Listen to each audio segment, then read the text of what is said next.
কেইটামান হোৱাটছএপ নম্বৰৰ কল আপোনাৰ বাবে হৈ পৰিব কাল। চৰকাৰৰ ফালৰ পৰা সতৰ্কতা জাৰি। নিৰ্দিষ্ট কেইটামান ফোন আহিলে লগে লগে খবৰ দিয়ক আৰক্ষীক, নহলে পৰিব বিপদত।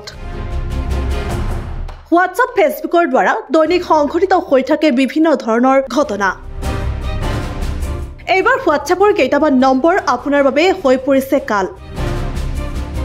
বিশেষ কেইটামান নম্বৰৰ পৰা ফোন আহিলে অতি সোনকালে আৰক্ষীৰ লগত যোগাযোগ কৰক।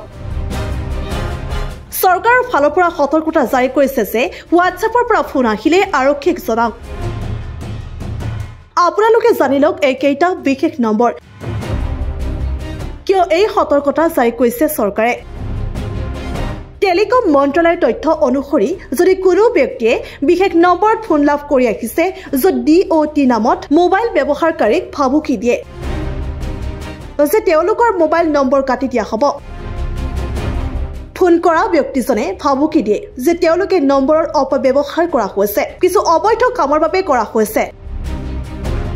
CBIয়ে যেনেদৰে অপৰাধীক ভাবুকি প্ৰদান কৰে সেইদৰে ভাবুকি প্ৰদান কৰা হয় ফোন ব্যৱহাৰকাৰীজনক।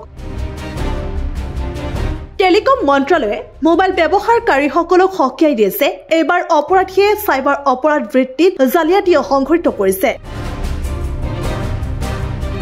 এনে ফোনযোগে ব্যক্তিগত তথ্য ভাবুকি দি সংগ্ৰহ কৰিবলৈ যত্ন কৰে।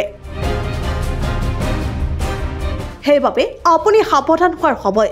যদি আপোনাৰো এনেধৰণৰ ফোন আহিছে নাইবা কোনো সমস্যাৰ সন্মুখীন হৈছে তেনেহলে লগে লগে চৰকাৰৰ লগত যোগাযোগ কৰি অৱগত কৰক। সেইবাবে চৰকাৰৰ ফালৰ পৰা আহ্বান, এনেধৰণৰ ফোন কলৰ পৰা বিৰত থাকে, লগতে এনেধৰণৰ ফোন আহিলে লগে লগে আৰক্ষীৰ কাষ চাপে। নিউজ ডেস্ক, প্ৰতিবিম্ব লাইভ।